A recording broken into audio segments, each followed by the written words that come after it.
Olá, alunos do Colégio Militar de Brasília.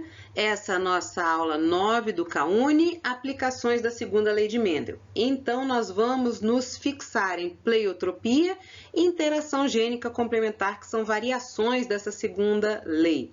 Essa aula foi produzida pela equipe de Biologia do Colégio Militar de Brasília. Eu sou a professora Sheila e vou acompanhá-los nessa aula. Interação gênica. Então, vejam, eu tenho aqui gene 1, gene 2, gene 3 e gene 4. O produto do gene 1, junto com o do gene 2, com o do gene 3 e com o do gene 4, vão gerar uma característica. Então, vejam, eu tenho mais que um par de genes, cada um deles num cromossomo diferente, e eu dependo desse produto dos diferentes genes para determinar uma única característica. Então, neste caso, eu estou falando de interação gênica complementar, interação gênica não epistática ou interação gênica clássica. Vejam, eu poderia estar falando de 2 genes ou 3 ou mais que 4, mas enfim. Se eu dependo de produtos de diferentes genes para gerar uma única característica, eu tenho um caso de interação gênica. Aqui, para ficar mais detalhado, vejam, eu tenho aqui um par de cromossomos homólogos. Em azul, eu estou marcando a região onde eu tenho um par de genes, tenho aqui o alelo azão e o alelo azim. Este par vai me dar um produto, mas este produto ele não age sozinho. Eu dependo do meu segundo par de cromossomos homólogos. Aqui nessa parte rosa eu tenho um outro par de genes que também vão me dar um produto. E essa interação aqui, essa integração dos dois produtos vai me dar um único caráter. Isso aqui, então, reproduz o meu conceito de interação gênica não epistática, complementar ou clássica. Interação gênica complementar, simples, clássica, ou ainda pode aparecer interação gênica não epistática. O que acontece aqui? O exemplo que nós teremos aqui é a cor dos periquitos australianos. Esses periquitinhos que provavelmente vocês já viram num monte de pet shop por aí. A cor das penas desses periquitos, vejam, é uma única característica, cor. Essa característica pode ser verde, amarela, azul ou branca. Como que isso acontece? Existe um gene dominante azão que produz a melanina. O alelo azinho não produz esse pigmento. Então, vejam, esse pigmento vai dar a coloração azul das penas do periquito. O gene dominante, que pode aparecer em dose dupla, azão-azão ou azão-azinho, produz a melanina. O gene recessivo, que só aparece em dose dupla, não produz a melanina. Um outro par de genes em outro par de cromossomos, representado pela letra B, produz a psitacina quando dominante. Então, o indivíduo pode ser besão-besão ou besão-bezinho. Esse pigmento é da cor amarela. O recessivo, que vai aparecer em dose dupla, bezinho-bezinho, não produz a psitacina. Acompanhando aqui. Olha, nesse caso aqui, eu tenho a produção da psitacina, que é o pigmento amarelo, e tenho também a produção de melanina. Então, vejam, eu produzo tanto pigmento azul quanto pigmento amarelo. Nesse caso, olha, o gene dominante que permite a produção do pigmento amarelo, o gene dominante que permite a produção do pigmento azul, vejam, cada um de um par de genes. Então, como ele vai produzir tanto pigmento amarelo quanto pigmento azul, esse periquitinho vai ter a pena verde, é este aqui. Neste outro caso aqui, na letra B, vejam, eu não tenho pigmento amarelo, não vou ter a psitacina, mas eu tenho o pigmento azul, que é a melanina. Então, vejam, ausência do pigmento amarelo, da psitacina, e genes recessivos em dose dupla, e eu tenho pelo menos um dominante no outro par de genes para a produção de pigmento azul. Então, o periquitinho tem a cor azul. Na letra C aqui, eu tenho apenas o pigmento amarelo, psitacina. Então, um gene dominante para a produção dessa psitacina. Ele pode ocorrer em dose dupla, Bzão, ou em dose única, Bzão, Bzinho. Por outro lado, eu não tenho pigmento azul. Então, azinho, para não produzir a melanina. Como ele produz o amarelo, não produz o azul, então essa peninha aqui será amarela, o periquitinho amarelo. E este aqui, a ausência do pigmento amarelo, a ausência do pigmento azul. Se ele não produz nem o pigmento amarelo, nem o pigmento azul, ele é homozigoto recessivo para os dois pares de genes e, como resultado, a cor das penas será branca. Vejam, eu tenho dois pares de genes que podem se manifestar em dose dupla dominante, heterozigoto, duplo recessivo. Há outro par também, pode ser homozigoto dominante ou heterozigoto, homozigoto recessivo. E a combinação desses genes vai me dar uma única característica, que é a pena colorida. A pena pode ser verde, amarela, azul ou branca.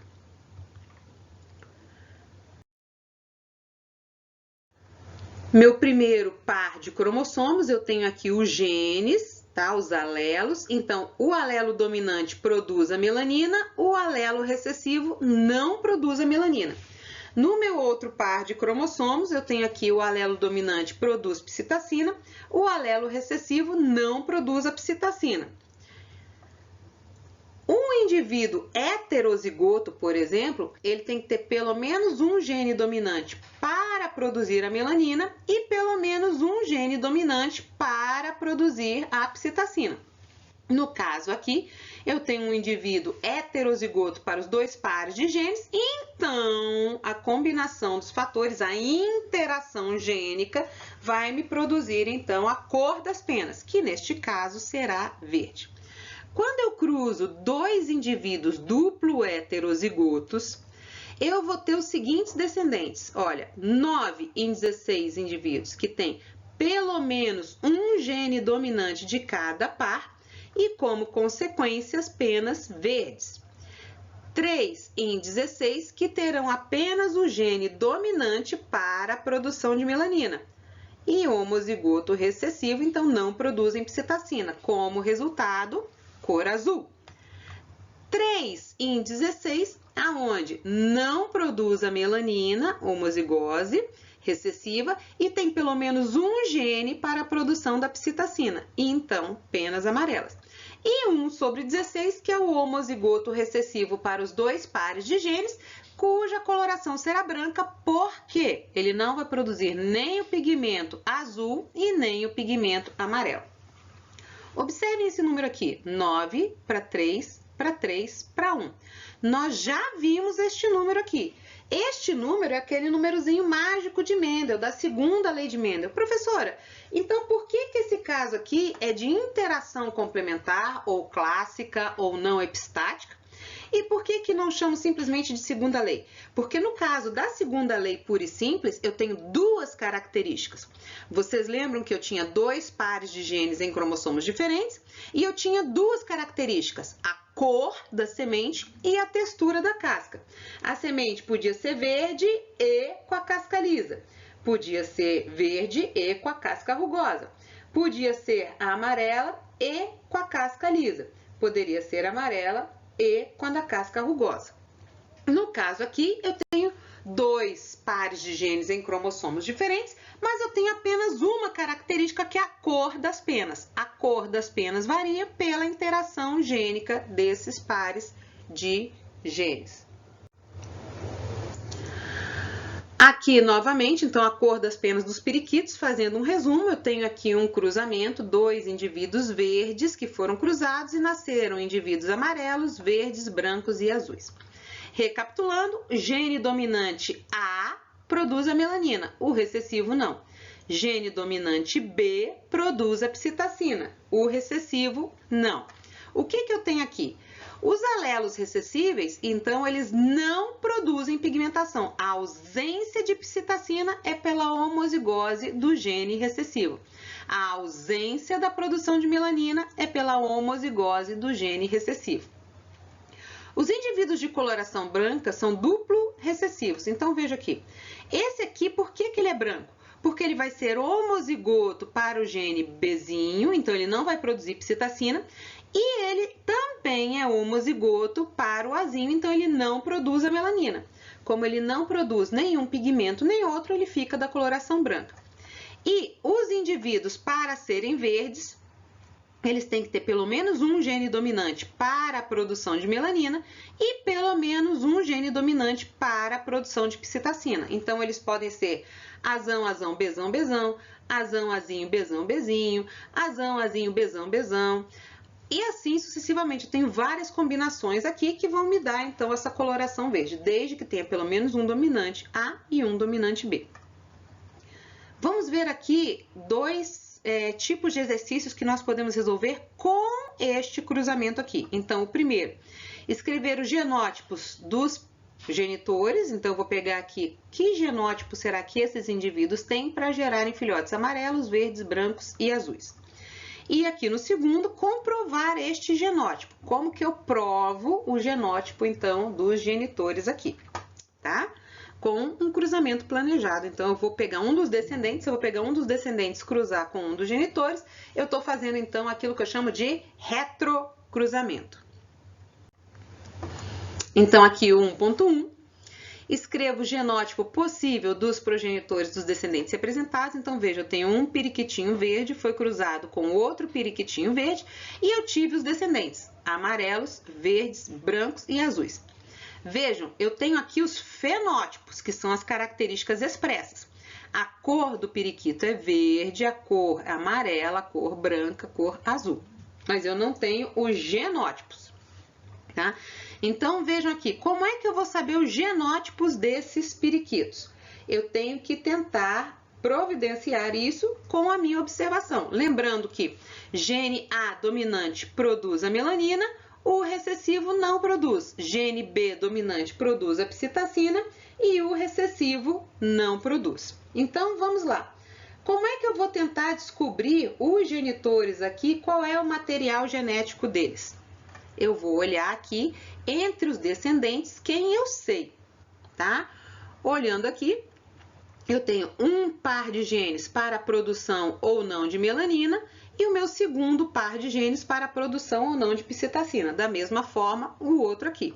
Então, vamos olhar esse descendente aqui, o branquinho. Para ele ser branco, ele tem que ser Azinho, Azinho, Bezinho, Bezinho. Ou seja, ele não produz melanina, gene recessivo em dose dupla, em homozigose, e ele não produz a psitacina, gene recessivo em homozigose. O que vai acontecer então? Para que ele seja duplo homozigoto recessivo, ele tem que ter recebido um Azinho e um Bezinho de um dos genitores e um Azinho, um Bezinho do outro genitor. Vou olhar aqui o indivíduo azul. O indivíduo azul, a única coisa que eu sei é que ele tem um gene dominante para a produção de melanina. Da mesma forma, o amarelo, eu sei que ele tem um gene dominante para a produção de psitacina. Não me disse nada. Ser verde, o que eu sei? Eu tenho que ter um gene azão para produzir melanina e um gene bezão para produzir a psitacina. Então, para que o indivíduo tenha a cor verde, ele tem que ter pelo menos um gene dominante no primeiro par e um gene dominante no segundo. Esse raciocínio eu vou levar para os genitores.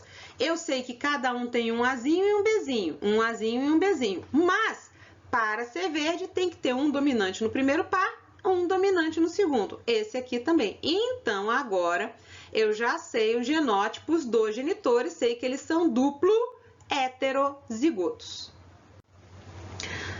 Aqui, então, eu tenho aquele cruzamento, os genitores verdinhos, que eu já descobri que eles são azão, azinho, bezão, bezinho, e aqui os filhotes amarelo, verde, branco e azul. Então, aqui, recapitulando, azão produz a melanina, azinho não produz, bezão produz psitacina, bezinho não produz.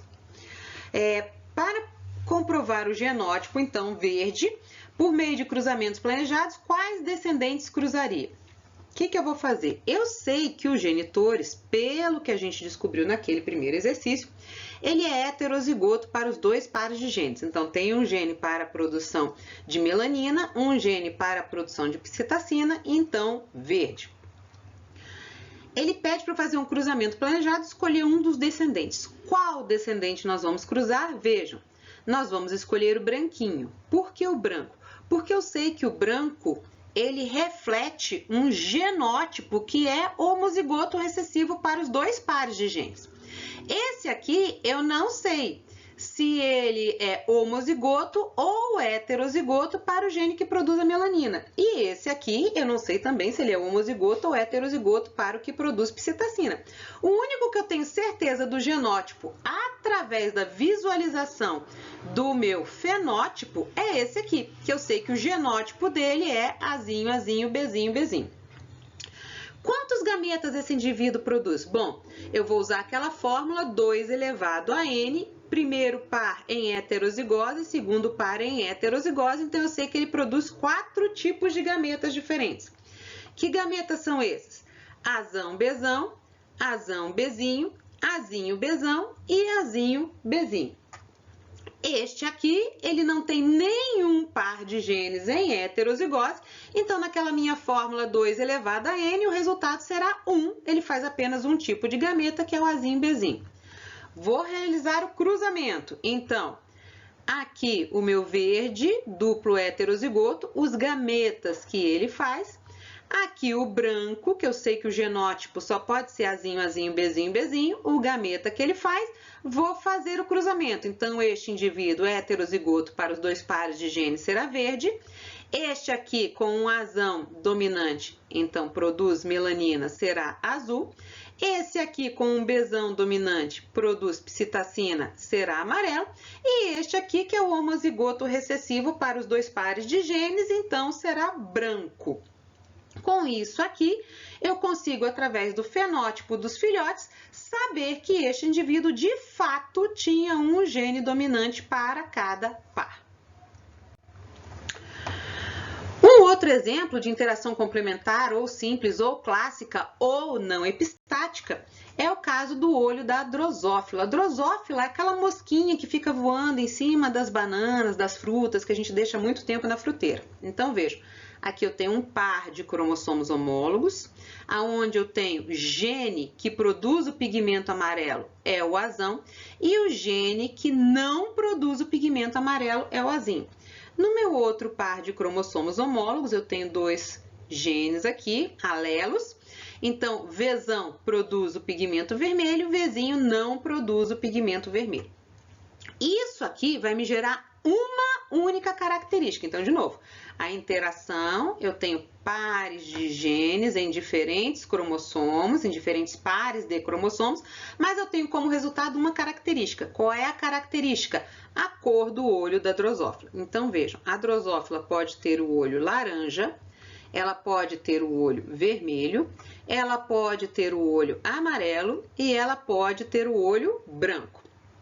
Como é que isso aqui acontece? Bom, aquela que tem um gene dominante para o primeiro par, então produz o pigmento amarelo, e um gene dominante para o segundo par, produz o pigmento vermelho, ela terá como resultado o olho laranja. Então, ela tem pigmento amarelo e pigmento vermelho, resultado, olho laranja. Interação gênica.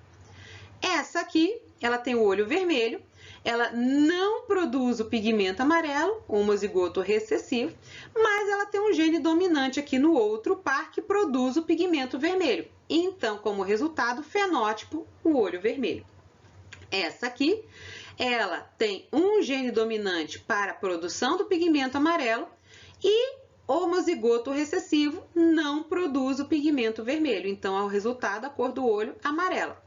E essa aqui, homozigoto recessivo para os dois pares de genes, então ela não produz pigmento amarelo, não produz pigmento vermelho, resultado, olho branco.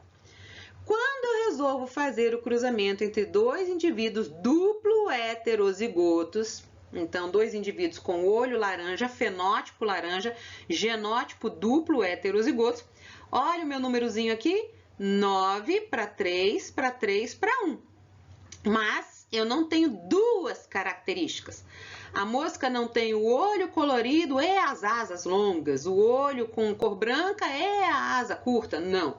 Uma característica, a cor do olho. Então, Um gene dominante no primeiro par, um gene dominante no segundo, vai me gerar essa proporção de 9/16, olho laranja. Um gene dominante no primeiro par que produz o pigmento amarelo, olho amarelo. Um gene dominante no segundo par que produz o pigmento vermelho, olho vermelho. Nenhum gene dominante, então este indivíduo não produz pigmento amarelo, não produz pigmento vermelho, 1/16, olho branco. Eu juro para vocês que aqui tem uma bolinha branca.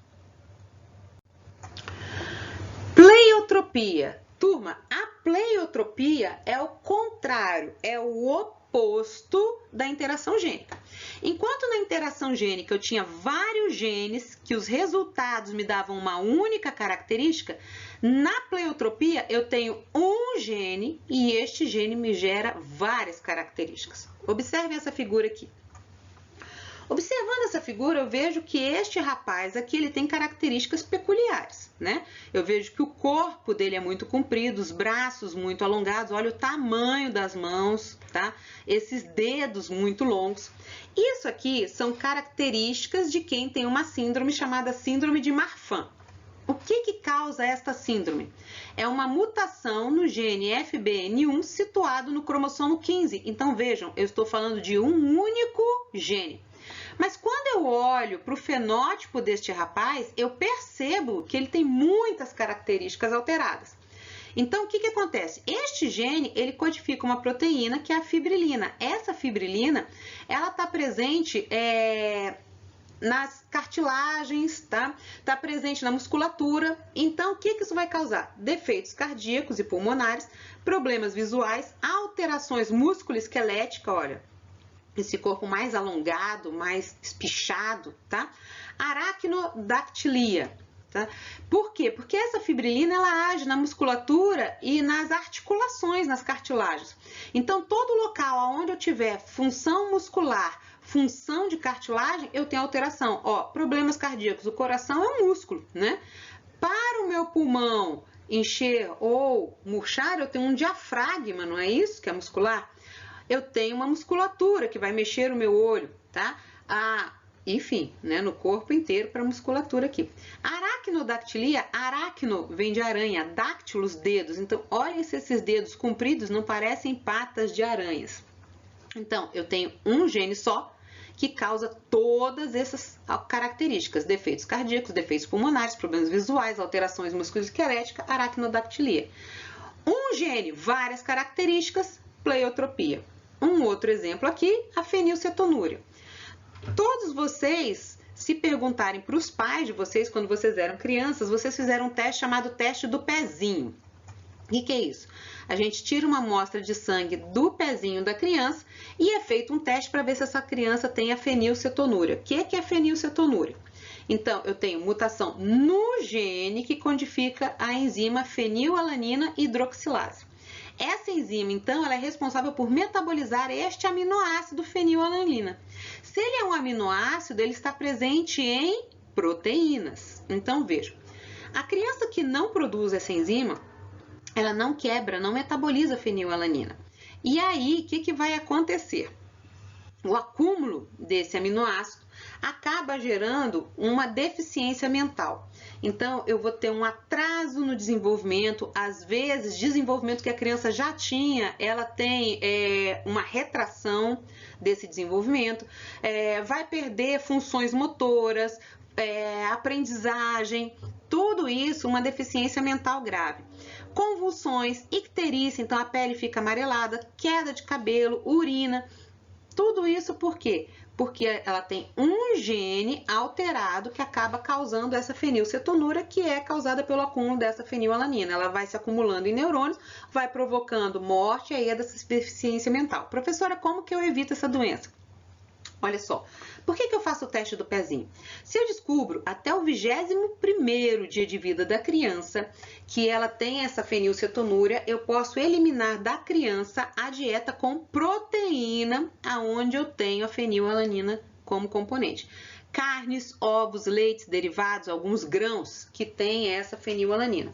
E eu vou substituir essa alimentação com fórmula que é manipulada para que essa criança se alimente, em alguns casos nem leite materno, E conforme essa criança vai crescendo, ela vai tendo acompanhamento de pediatras, de nutricionistas, para que ela não venha a desenvolver essas deficiências todas. Agora vejam, todas essas deficiências causadas pela alteração de um único gene. Um gene que causa um monte de característica, eu tenho então pleiotropia. Vamos resolver alguns exercícios. Então, sabe-se que uma determinada espécie de planta produz flores de diferentes cores, vermelha, azul, branca e roxa. Observem, eu estou falando de uma característica, que é a cor das flores, certo? Tudo bem que as cores podem variar, eu posso ter cor vermelha, azul, branca, roxa, mas a característica é o quê? Cor, tá? Sabe-se ainda que as cores das flores são determinadas por 2 pares de genes situados em 2 pares de cromossomos diferentes. Essa informação é muito importante. Então, eu tenho 2 pares de genes situados em 2 pares de cromossomos diferentes. Então, eu tenho genes em pares de cromossomos diferentes, vão me dar uma característica, que é a cor das flores. Então, informação muito importante. Se fosse segundo a lei de Mendel, pura e simples, eu teria 2 genes em cromossomos diferentes e 2 características. Aqui eu tenho 2 genes, mas tenho uma, que é a cor das flores. O gene V produz pigmentos de cor vermelha. Essa informação é importante, vou botar aqui embaixo. Então, eu sei que o gene V, ele vai resultar na produção de um pigmento vermelho. Enquanto seu alelo Vzinho não produz o pigmento vermelho. Então, aqui, ó, o dominante Vzão, pigmento vermelho. O Vzinho, que é o recessivo, não produz o pigmento. E o gene Azão, A dominante, produz um pigmento azul. Vamos colocar aqui também. Então, gene Azão produz o pigmento azul. Enquanto seu alelo Azinho não produz o pigmento azul. Então, aqui o Azinho não produz o pigmento. Cruzando-se uma planta de flor roxa, então dessas 4 aqui, a de flor roxa, com uma de flor branca, foram produzidas apenas plantas de flores roxas. Opa! Eu cruzei uma planta de flor roxa, ele não fala o genótipo dela aqui, eu ainda não sei o genótipo, com uma de flor branca, que eu também não sei o genótipo, e eu obtive uma F1 formada apenas por plantas de flores roxas. Essa informação eu quero que vocês guardem, que eu vou puxar ela mais na frente quando a gente for resolver o exercício. A autofecundação dos indivíduos da F1, então eu peguei esses de flor roxa F1, produziu descendentes nas seguintes proporções. Olha, então eu autofecundei esse aqui, né? E gerou 9 indivíduos de flor roxas para 3 indivíduos de flores vermelhas, para 3 indivíduos de flores azuis, para 1 indivíduo de flor branca. Crianças, este número 9 para 3 para 3 para 1 não me chama atenção? Não é aquele número mágico de Mendel? Então, isso aqui eu tenho que prestar atenção. Utilizando o texto acima e conhecimentos correlatos, responda. Então, 1.1. Utilizando os dados apresentados, pode-se concluir que a herança da cor das flores dessa planta é um caso de... Vamos lá. Colocando aqui, Azão, pigmento azul, Azinho não produz o pigmento. Vzão, pigmento vermelho, Vzinho não produz o pigmento. Só copiei a informação de lá para cá. Agora, eu vejo que quando eu tenho cruzamento, né, aqui, eu tenho, então, a formação de uma prole, onde eu tenho 9 roxas para 3 vermelhos, para 3 azuis e para 1 branca. Opa! 2 pares de genes em diferentes cromossomos estão gerando aqui esse número 9 para 3 para 3 para 1. Então, observem isso aqui. O que isso aqui vai me gerar de resultado? Eu tenho essa proporção dando apenas uma única característica. Se fosse segundo a lei, eu teria este número aqui me dando 2 características, 9 para 3 para 3 para 1. E aqui o número mágico de Mendel está me dando uma única característica. Isso significa que eu tenho um caso de interação gênica do tipo não epistática, ou complementar, ou clássica, como a gente já viu. 1.2. Determine os possíveis genótipos dos fenótipos. Então, vamos lá. Se eu tenho 9 para 3 para 3 para 1, o branco não produz pigmento. Opa, aqui, ó. Não produz pigmento vermelho. E não produz pigmento azul. Então, por isso ele é branco, o homozigoto duplo recessivo. O vermelho, ele vai ter que ter pelo menos um gene para a produção de pigmento vermelho, mas ele não produz o pigmento azul. O roxo, um gene para a produção de pigmento vermelho, um gene para a produção de pigmento azul. E o azul, eu não vou produzir pigmento vermelho e eu produzo pigmento azul. 1.3. Do cruzamento de um indivíduo da F1 com uma planta que produz flores brancas, qual a probabilidade de nascerem descendentes vermelhos? Professora, eu não me lembro dessa F1. Ó, cruzando-se uma planta com flores roxas com uma de flores brancas, foram produzidas apenas plantas de flores roxas. Opa! Eu tive um fenótipo cruzado com outra e, como resultado na F1, eu tive todas com um dos fenótipos. Tá? Isso aqui vai me dizer o quê? Que essa F1 é um indivíduo duplo heterozigoto. Ele veio do cruzamento de uma branca com uma roxa duplo homozigoto dominante. Tá? E ele pediu para, se eu cruzar com flores brancas, tá aqui, qual a probabilidade de nascerem descendentes vermelhos? Vamos fazer o quadro de Punnett. Aqui está o roxo heterozigoto, aqui o branco duplo homozigoto recessivo, os gametas do indivíduo roxo, o gameta do indivíduo branco. Resultado aqui, coluna, linha, duplo heterozigoto, coluna, linha, apenas pigmento vermelho, coluna, linha, apenas pigmento azul, coluna, linha, pigmentos brancos. Então, a probabilidade de nascerem descendentes vermelhos é 1 em 1, 2, 3, 4 possíveis nascimentos. Essa questão aqui foi do Colégio Militar. Carol Danvers, a Capitã Marvel, é um oficial da Força Aérea Norte-Americana que participava de testes para um novo projeto, quando sofreu um acidente. A radiação emitida pela explosão resultou na mutação de um gene específico no cromossomo 3, desenvolvendo em Carol as seguintes características: capacidade de regeneração, capacidade de voo, reflexos e forças sobre-humanos. Então, vejam. Eu tenho a mutação em um gene específico no cromossomo 3, eu tenho apenas um gene, que está dando a Carol Danvers a capacidade de regeneração, capacidade de voo, reflexos e forças sobre-humanos. Vejam, eu tenho várias características dadas por apenas um gene. Então, aqui a foto da Capitã Marvel, para quem não lembra, esses dados nos permitem afirmar que o fenótipo atual de Carol Danvers resulta de pleiotropia, é onde eu tenho um gene que resulta em várias características. Crianças, espero que vocês tenham entendido. Qualquer dúvida, entre em contato conosco. Até logo!